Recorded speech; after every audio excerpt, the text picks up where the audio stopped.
Assalamualaikum warahmatullahi wabarakatuh. Kami dari kelompok 13 yang akan membahas mengenai manajemen organisasi dan evaluasi kinerja.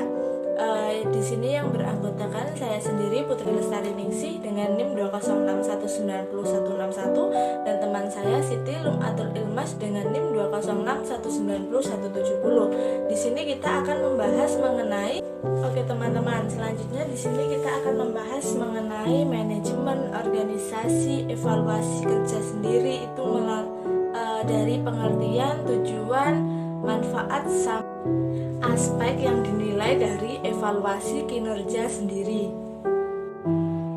Dan langsung saja saya akan membahas mengenai manajemen. Apa yang dimaksud dengan manajemen?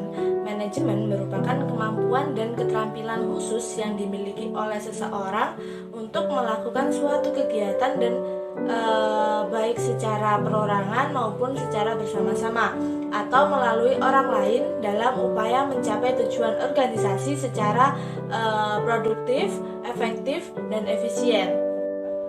Dan selanjutnya di sini akan membahas mengenai organisasi. Organisasi merupakan suatu wadah yang terdiri dari unsur manusia yang saling bekerja sama dan saling menguntungkan untuk kepentingan bersama dalam mencapai tujuan organisasi itu sendiri.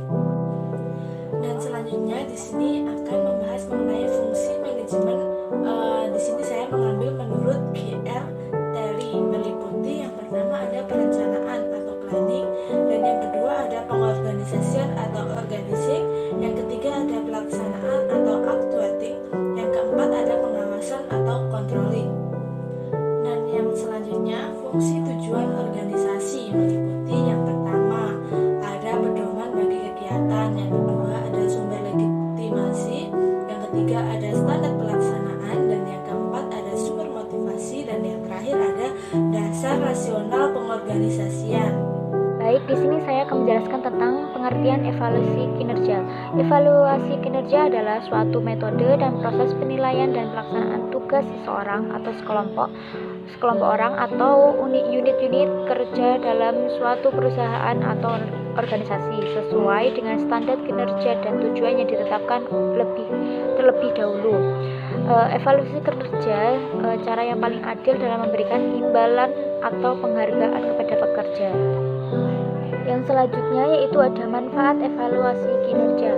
Ya, di sini menurut Drianto terdapat beberapa manfaat diterapkannya evaluasi kinerja. Antara lain yang pertama, dasar pengambilan keputusan terkait dengan prestasi, pemberhentian dan balas jasa yang telah diberikan.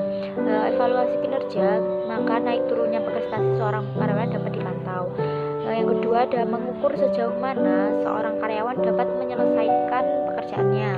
Yang ketiga ada dasar mengevaluasi efektivitas kegiatan dalam sebuah perusahaan. Yang keempat sebagai dasar untuk mengevaluasi program latihan dan efektivitas jadwal kerja. Yang kelima sebagai indikator atau tanda untuk memutuskan kebutuhan akan pelatihan bagi karyawan. Yang keenam ada meningkatkan motivasi kerja karyawan sehingga performance yang baik tercapai. Yang ketujuh yaitu guna evaluasi terdapat kelebihan atau kekurangan yang pada akhirnya kemampuan karyawan dapat ditingkatkan. Yang kedelapan yaitu ada sebagai dasar ukuran dalam hal seleksi dan penempatan karyawan. Yang kesembilan untuk alat evaluasi sehingga berdampak pada perbaikan atau pengembangan percakapan karyawan. Yang terakhir atau yang ke-10 yaitu sebagai dasar untuk memperbaiki atau mengembangkan uraian atau gambaran tugas. Baik, di sini juga tujuan evaluasi kinerja. Tujuan dari evaluasi kinerja menurut Mangkunegara adalah untuk yang pertama meningkatkan saling pengertian di antara karyawan tentang persyaratan kinerja. Yang kedua ada mencatat dan mengetahui hasil kerja seorang karyawan sehingga mereka termotivasi untuk berbuat yang lebih baik atau sekurang-kurangnya prestasi yang terdahulu. Yang ketiga itu memberikan peluang kepada karyawan untuk mendiskusikan keinginan dan aspirasinya dan meningkatkan kepedulian terhadap karir atau terhadap pekerjaannya diimbangi sekarang. Terus yang keempat itu mendefinisikan atau merumuskan kembali sasaran masa depan sehingga karyawan termotivasi untuk berprestasi sesuai potensinya. Yang kelima yang terakhir memeriksa rencana pelaksanaan dan pengembangan yang sesuai dengan kebutuhan pelatihan khususnya rencana diklat dan kemudian menyetujui rencana itu jika tidak ada hal-hal yang ingin dirubah. Baik, yang selanjutnya ada aspek yang dinilai dalam evaluasi kinerja. Aspek-aspek yang dinilai dalam evaluasi kinerja adalah sebagai berikut. Ada 3, yang pertama yaitu kemampuan teknis.